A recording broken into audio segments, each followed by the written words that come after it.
다 함께 사도신경으로 신앙 고백드리겠습니다. 전능하사 천지를 만드신 하나님 아버지를 내가 믿사오며 그 외아들 우리 주 예수 그리스도를 믿사오니 이는 성령으로 잉태하사 동정녀 마리아에게 나시고 본디오 빌라도에게 고난을 받으사 십자가에 못 박혀 죽으시고 장사한 지 사흘 만에 죽은 자 가운데서 다시 살아나시며 하늘에 오르사 전능하신 하나님 우편에 앉아 계시다가 저리로서 산자와 죽은 자를 심판하러 오시리라. 성령을 믿사오며 거룩한 공예와 성도가 서로 교통하는 것과 죄를 사하여 주시는 것과 몸이 다시 사는 것과 영원히 사는 것을 믿사옵나이다. 아멘. 다 함께 찬송가 449장 찬송가 449장 함께 찬양하도록 하겠습니다. 예수 따라가며 복음 순종하면 우리 행할 길 환하겠네. 주를 의지하며 순종하는 자를 주가 늘 함께 하시리라. 의지하고 순종하는 길은 예수 안에 즐겁고 복된 길이로다. 해를 당하거나 우리 고생할 때 주가 위로해 주시겠네. 주를 의지하며 순종하는 자를 주가 안위해 주시리라. 의지하고 순종하는 길은 예수 안에 즐겁고 복된 길이로다. 남의 짐을 지고 슬픔 위로하면 주가 상급을 주시겠네. 주를 의지하며 순종하는 자를 항상 복 내려 주시리라. 의지하고 순종하는 길은 예수 안에 즐겁고 복된 길이로다.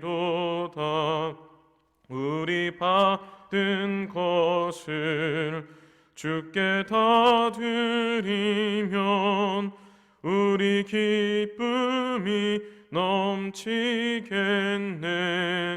주를 의지하며 순종하는 자를 은혜 풍성케 하시리라. 의지하고 순종하는 길은 예수 안에 즐겁고 복된 길이로다. 주를 힘입어서 말씀 잘 배우고 주를 모시고 살아가세. 주를 의지하며 항상 순종하면 주가 사랑해 주시리라. 의지하고 순종하는 길은 예수 안에 즐겁고 복된 길이로다. 기도하겠습니다. 하나님 아버지 감사합니다. 오늘도 거룩한 주일 하나님 앞에 예배로 영광 올려드리게 하시니 감사합니다. 하나님, 오늘 우리가 드리는 이 예배를 하나님께서 기쁘게 받으시고 영광 중에 임재하여 주셔서 우리에게 큰 은혜를 베풀어 주시옵소서. 이 시간 주님의 말씀을 듣습니다. 하나님의 말씀이 우리의 심령을 새롭게 하는 말씀 되게 하시고, 우리가 이 말씀을 붙잡고 한 주도 믿음 안에서 온전한 삶을 살아갈 수 있도록 도와주시옵소서. 여전히 이 코로나가 우리의 삶과 신앙을 위협하고 있습니다. 하나님, 이러한 때에 우리의 믿음을 더욱더 견고하게 지켜갈 수 있도록 도와주시고, 또 우리 청년들의 삶을 기억하셔서 코로나로부터 건강을 지켜주시고, 또 하는 모든 일들과 또 가정도 늘 평안하도록 은혜를 내려 주시옵소서. 모든 영광을 주님께 올려드리옵고 거룩하신 예수님의 이름으로 기도하옵나이다. 아멘. 우리 하나님 말씀 같이 함께 보겠습니다. 신약성경 디모데전서 1장 18절과 19절 말씀입니다. 신약성경 디모데전서 1장 18절과 19절 말씀, 신약 338쪽입니다. 338쪽입니다. 제가 봉독하겠습니다. 아들 디모데야, 내가 내게 이 교훈으로서 명하노니 전에 너를 지도한 예언을 따라 그것으로 선한 싸움을 싸우며 믿음과 착한 양심을 가지라. 어떤 이들은 이 양심을 버렸고 그 믿음에 관하여는 파선하였느니라. 아멘. 싸우는 것을 좋아하는 분들은 없을 겁니다. 그러나 누구나 한 번쯤은 이 싸워본 경험은 있을 겁니다. 싸우고 나면 기분이 어떻습니까? 이기면 기분이 좋고 지면 속이 상합니까?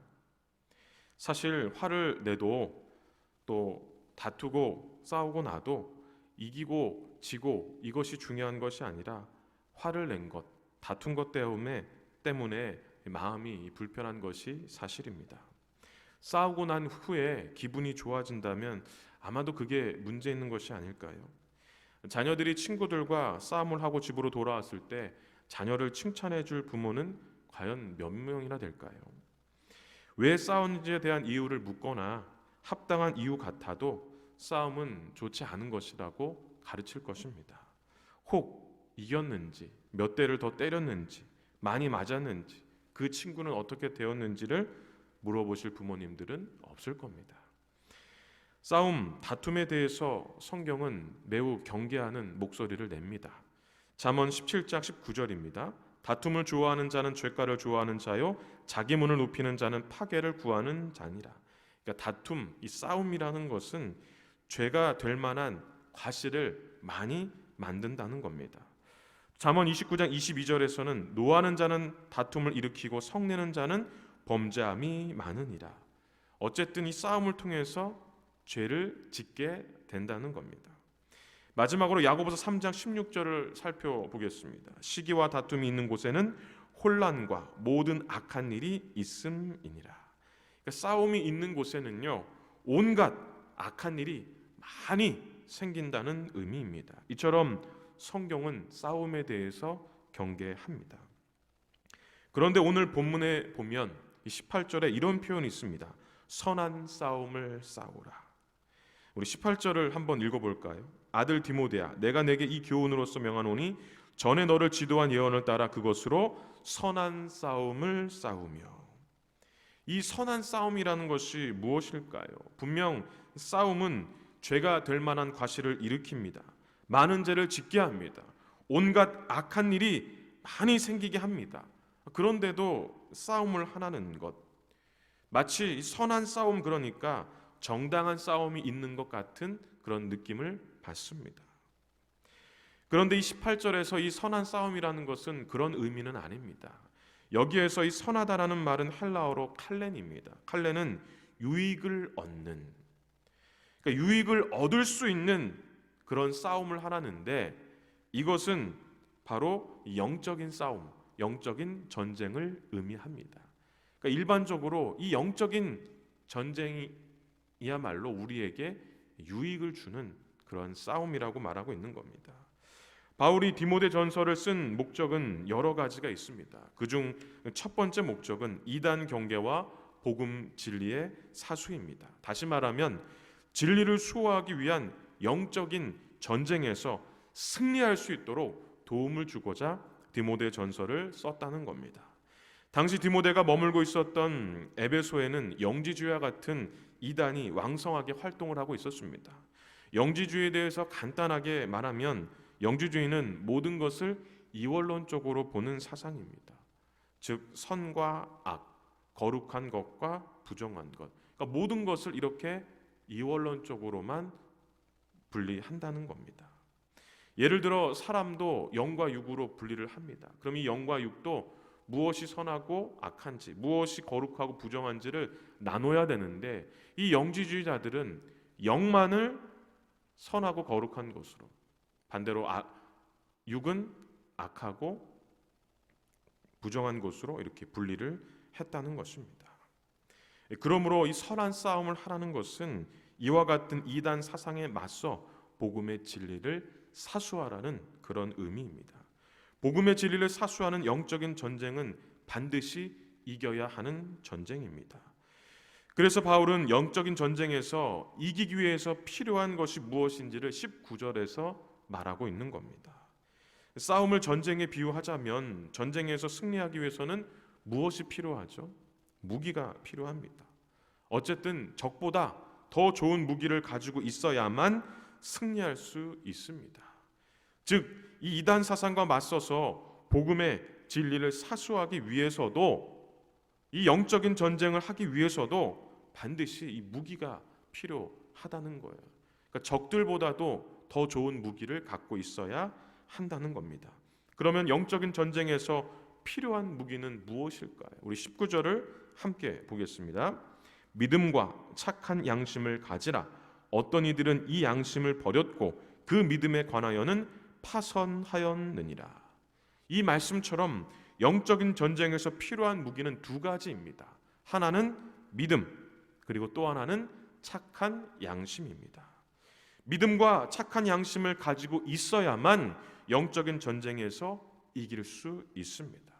그러면 이 믿음과 착한 양심이 무엇인지 우리가 좀 더 구체적으로 살펴보겠습니다. 먼저 믿음을 보겠습니다. 19절을 우리 다시 한번 읽어볼까요? 믿음과 착한 양심을 가지라. 어떤 이들은 이 양심을 버렸고 그 믿음에 관하여는 파선하였느니라. 바울은 디모데전서 2장 4절부터 6절에서 이 믿음에 대해서 말하고 있습니다. 그것이 무엇이냐면 예수님이 유일한 구원자요 중보자라는 겁니다. 디모데전서 2장 4절부터 6절을 제가 한번 읽어보겠습니다. 하나님은 모든 사람이 구원을 받으며 진리를 아는 데 이르기를 원하시느니라. 하나님은 한 분이시오. 또 하나님과 사람 사이의 중보자도 한 분이시니 곧 사람이신 그리스도 예수라. 그가 모든 사람을 위하여 자기를 대속물로 주셨으니 기약 이르러 주신 증거니라.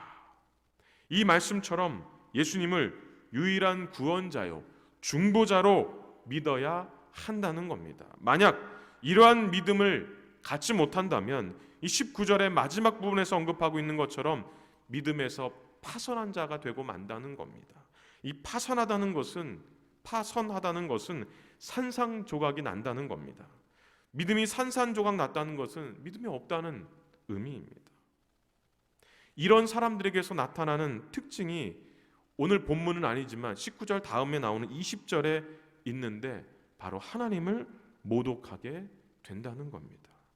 또한 디모데후서 2장 17절과 18절의 말씀처럼 다른 사람들의 믿음까지도 파선하게 하는, 무너뜨리게 하는 그런 영향을 준다는 겁니다. 디모데후서 2장 17절과 18절을 제가 한번 읽어보겠습니다. 그들의 말은 악성 종양이 퍼져나감과 같은데 그 중에 후메네오와 빌레도가 있느니라. 진리에 관하여는 그들이 그릇되었도다. 부활이 이미 지나갔도다 함으로 어떤 사람들의 믿음을 무너뜨리느니라. 바울은 에베소서 6장에서도 영적인 전쟁을 위해 이 전신갑주를 취하라라고 하면서 모든 것 위에 믿음의 방패를 가질 것을 말했습니다. 이 믿음의 방패를 가져야 하는 이유는 무엇이냐면 능히 악한 자의 모든 화전을 소멸할 수 있기 때문입니다. 모든 화전을 소멸한다는 것은 불화살을 막아낸다는 의미인데 어떤 강한 무기도 막아낼 수 있는 힘이 바로 이 믿음에서 난다고 말하고 있는 겁니다. 사실 바울이 말하고 있는 믿음, 예수님이 유일한 구원자요 중보자라는 이 믿음은 특별한 것은 아닙니다. 이미 우리가 다 알고 믿고 있는 것입니다. 그런데 바울이 이렇게 예수님에 대해서 누구나 다 알고 믿고 있는 것을 다시 한번 언급하는 이유가 무엇일까요? 이런 믿음을 가져라라고 말하고 있는 이유가 무엇일까요? 결코 이러한 믿음이 흔들려서는 안 된다라는 것을 강조하기 위해서입니다.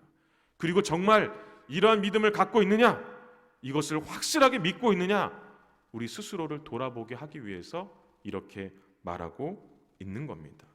즉 우리의 믿음을 흔들 만한 이야기를 누군가 한다고 해도 흔들리지 않는 그러한 믿음이 우리 안에 있어야 함을 말하고 있는 겁니다. 디모데전서 1장 4절에 보면 신하와 끝없는 족보에 몰두하지 말라고 하는데, 이 신하와 끝없는 족보는 당시 사회에서 진리처럼 간주되었던 것입니다. 물론 이 신하와 끝없는 족보라는 표현은 꾸며낸 이야기, 근거 없는 이야기라는 표현인데, 그럼에도 불구하고 당시 이 에베소에서는요 이런 것들을 당연하게 받아들이고 있었습니다. 마치 오랜 시간을 흘러 체계적으로 갖추어진 학문처럼 그렇게 인정하고 떠받들고 있었다는 겁니다. 이것은 무엇을 의미할까요? 그만큼 성경에 대한 권위는, 그리고 우리가 가진 믿음에 대한 것은 점점 권위를 잃어가고 있다는 의미입니다. 오늘날도 얼마든지 그럴 수 있습니다. 우리의 믿음, 특히 예수님이 유일한 구원자여 중보자라는 믿음을 흔드는 것들이 여러분 얼마나 많습니까? 그러므로 이 영적인 전쟁에서 무엇보다 우리가 신경 써야 될 것은 우리의 믿음입니다. 과연 우리의 믿음이 예수님을 유일한 구원자요 중보자라고 믿고 있는지, 이 믿음이 흔들리지 않는지 우리가 늘 점검하는 것이 필요하다는 겁니다. 다음으로 이 착한 양심에 대해서 함께 살펴보겠습니다. 우리 19절을 다시 한번 또 읽어볼까요? 믿음과 착한 양심을 가지라. 어떤 이들은 이 양심을 버렸고 그 믿음에 관하여는 파선하였느니라. 이 믿음과 함께 말하고 있는 것이 무엇이냐면 착한 양심입니다. 그러면 이 착한 양심은 무엇일까요? 그냥 단순히 선하게 사는 것을 의미할까요? 여기에서 이 착한이라는 말은 헬라어로 아가덴입니다. 아가덴은 선하다, 좋다 이런 의미입니다. 또한 이 양심은 헬라어로 시네이데신이라고 해서 도덕적인 의식, 그러니까 도덕적인 수준 이런 의미입니다.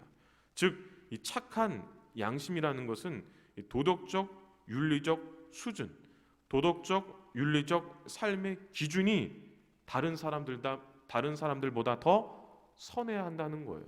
그러니까 즉 더 수준이 높아야 한다는 의미입니다. 사실 영적인 전쟁하면 우리는 믿음과 같은 이 영적인 것에만 신경을 쓰는 경우가 많습니다. 그러나 이 영적인 전쟁에서 믿음만 중요한 것이 아닙니다. 분명 19절에서는 믿음과 착한 양심을 가지라 라고 말하고 있는데, 믿음과 이 착한 양심, 어쨌든 착한 양심, 도덕적, 윤리적 이 수준은요 우리 마음에만 있는 것이 아니라 행동으로 나타나는 것이기 때문에 좀 우리의 육체적인 것, 육적인 것과 관련이 있다고 할 수 있습니다. 그러니까 영적인 전쟁은요 영적인 것에만 신경을 쓰는 것이 아니라 영과 육, 우리 모든 것에 다 신경을 써야 한다는 것입니다. 왜냐하면 당시 이 에베소에 유행했던, 에베소에서 왕성하게 활성화하고 있었던 영지주의자들은 이것을 철저하게 분리를 시켰거든요. 그러니까 영적인 것만 계속 강조하게 한 겁니다. 그러다 보니까 육적으로는, 행동으로 보여주는 것들은 신앙과는 전혀 거리가 먼 죄 많은 삶, 타락한 삶을 살게 되었다는 겁니다. 바리새인이었던 바울은 예수님을 전하자 이 유대인들은 바울을 체포하여 이제 고발을 하게 됩니다. 그 고발의 내용은 무엇이냐면 이단 사상을 전파했다는 겁니다. 사도행전 24장 5절입니다. 우리가 보니 이 사람은 전염병 같은 자라 천하에 흩어진 유대인들을 다 소유하게 하는 자요 나사렛 이단의 우두머리니라. 유대인들이 보기에는 이 바리새인이었던 바울이 예수님을 전하는 행동은 신앙을 버린 자여 하나님을 배반한 이단의 괴수였던 겁니다. 그런데 바울은 이런 사람들에게 이렇게 말을 했습니다. 이것으로 말미암아 나도 하나님과 사람에 대하여 항상 양심의 꺼리낌이 없기를 힘쓰나이다. 바울은 자기가 예수님을 전하는 것은 하나님을 배반한 것도 아니고 신앙을 버린 것도 아니고 이단적인 사상을 가르치는 것도 아니고 양심에 근거하여 가르치는 것이랬던 겁니다. 양심에 근거하여. 그리고 그 양심에 근거한 것이 하나님 앞에서도 그리고 사람 앞에서도 부끄러울 것이 없는 것이라고 말을 했습니다. 바울이 이렇게 말했던 이유가 무엇이었을까요? 그 양심의 기준으로 봤을 때는 예수님을 전하는 것이 분명한 믿음을 전하는 거거든요. 유대인들이 보기에는 그렇지 않을지 몰라도 바울이 보기에는, 왜 그러냐면 바울의 양심에는 하나님의 말씀이라는 것이 늘 자리 잡고 있었기 때문에 그 말씀에 비춰 봤을 때 자기가 이렇게 예수님을 전한다는 것은 이건 잘못된 것이 아니라는 것을 말하고 있는 겁니다. 이 바울을 통해서 우리가 한 가지 알아야 될 사실이 무엇이냐면 우리의 양심의 근거가 되는 것이 바로 하나님의 말씀이 되어야 한다는 겁니다. 즉 착한 양심을 가지려면 바울처럼 무엇을 하든지 하나님 앞에서 사람 앞에서 거리낌이 없이 살기 위해서는 하나님의 말씀이 그 양심의 기준이 되어야 한다는 것을 말하고 있는 겁니다. 디모데전서 4장 5절에 보면 하나님의 말씀과 기도로 거룩해진다라는 표현이 있습니다. 또한 이 5절 다음 6절에는 이런 표현도 있습니다. 이것을 제가 한번 세 번역으로 읽어보겠습니다. 그대가 이런 교훈으로 형제자매를 깨우치면 그대는 믿음의 말씀과 그대가 지금까지 쫓고 있는 좋은 교훈으로 양육을 받아 그리스도 예수의 좋은 일꾼이 될 것입니다. 그러니까 말씀으로 양육을 받게 되면 선한 양심을 갖게 되고 정말 그리스도의 좋은 일꾼이 될 수 있다는 거예요. 그러니까 하나님 앞에서도 사람 앞에서도 부끄럽지 않는 그런 삶을 살 수 있을 것이라고 말하고 있는 겁니다. 우리는 착한 양심이 필요합니다. 그런데 그 양심은 단순히 선하게 사는 것을 의미하는 것이 아니라 하나님의 말씀을 기준으로 사는 착한 양심을 의미합니다. 이렇게 하나님의 말씀이 우리의 양심의 기준이 되면 일반적인 도덕적, 윤리적 수준과는 다릅니다. 훨씬 더 높은 그런 수준에 이르게 됩니다. 그러니까 바울도 이 착한 양심을 가지라고 우리에게 이야기한 것은 단순하게 선하게 살아라 이것을 의미하는 것이 아니라 우리가 계속해서 살펴본 것처럼 하나님의 말씀을 가지고 정말 이 세상과는 다른 더 수준 높은 도덕적이고 윤리적인 그러한 기준을 가지고 살아라 라고 말하고 있는 겁니다. 우리가 신앙생활을 하다 보면 영적인 것에 신경을 많이 쓰잖아요, 그렇죠? 그러나 이 영적인 전쟁에서는 영적인 것만 신경 쓴다고 해서 영적인 전쟁에서 승리하는 것이 아닙니다. 오늘 말씀처럼 착한 양심, 우리가 무엇을 행하느냐, 어떤 기준을 갖고 행하느냐, 이것도 매우 중요한 요소라는 겁니다. 예를 들어 우리의 도덕적, 윤리적 양심의 기준이 어느 정도가 되어야 하냐면 예수님께서 말씀하신 그 말씀의 좀 기준을 보면 좋습니다. 누가복음 6장 29절에 보면 이런 말씀이 있습니다. 너의 이 뺨을 치는 자에게 저 뺨도 돌려대며 내 겉옷을 빼앗는 자에게 속옷도 거절하지 말라. 여러분, 누군가 우리를 때리면 기분이 나쁘잖아요. 똑같이 한 대를 때려야만 속이 후련해지잖아요. 그러니까 이거는 그냥 세상적인 가치라는 거예요. 그러나 주님은 이것을 원하지 않는다는 겁니다. 누군가 우리를 진짜 오른뺨을 치면 왼뺨도 돌려댈 수 있는 그러한 마음으로 우리가 살아야 한다는 것입니다. 그런 것이 우리 안에 양심의 기준으로 자리 잡고 있어야 된다는 거예요. 그러니까 일반적인 세상에 사는 사람들과는 정말 전혀 다른 그러한 모습이 있어야 한다는 겁니다. 영적인 전쟁은 하나님의 나라 가는 그날까지 우리가 해야 하는 전쟁입니다. 여러분들은 어떻습니까? 매일같이 이 영적인 전쟁에서 승리합니까? 우리가 영적인 전쟁에서 참 질 때도 있잖아요. 우리의 마음이 흔들릴 때도 있고. 왜 그렇다고 보십니까? 저는 이 말씀을 보면서 이런 생각이 들었습니다. 우리가 너무 영적인 것에만 신경을 쓰다 보니까 이 균형을 잃어버리니까 지는 것이 아닌가. 분명 바울은 믿음과 착한 양심을 가지라라고 우리에게 이야기했는데 우리는 영적인 전쟁, 그러니까 영적인 것에만 너무 치우치다 보니까 결국 균형을 잃어버린 것이 아닌가. 오늘 말씀처럼 착한 양심, 도덕적이고 윤리적인 삶의 기준 더 높은, 이 세상과는 다른 정말 수준 높은 그런 기준이 필요합니다. 즉 영적인 것, 육적인 것, 모든 것이 다 이 영적인 전쟁에서 중요하다는 겁니다. 바울이 이렇게 말했던 것은 우리가 앞서 살펴본 것처럼 에베소에서 활동했던 영지주의자라는 이단 때문입니다. 이들은 영을 굉장히 중요하게 생각했습니다. 선하고 거룩한 것으로. 그런데 그것만 강조하다 보니까 육적인 것을 잃어버렸어요. 그래서 육적인 것은 악하고 부정한 것으로 치부되고 말았습니다. 생각해 보십시오. 보여지는 것은 영적인 것이 아니라 육적인 것인데 사람들이 어떻게 보겠습니까? 믿음을 가졌다고 하는 자들이 죄를 짓고 타락하면서도 아무렇지 않게 회개하지 않고 있는 모습을 보면서 과연 저 사람 진짜 예수 믿는 사람 같아, 정말 예수님을 유일한 구원자여 중보자로 믿는 것 같아, 당시 사람들이 그렇게 말했겠습니까? 여러분, 우리가 신앙생활을 함에 있어서도 예배만 중요한 것이 아닙니다. 예배만큼 우리의 삶도 중요한 겁니다. 그래야만 우리가 이 영적인 전쟁에서 승리할 수 있는 겁니다.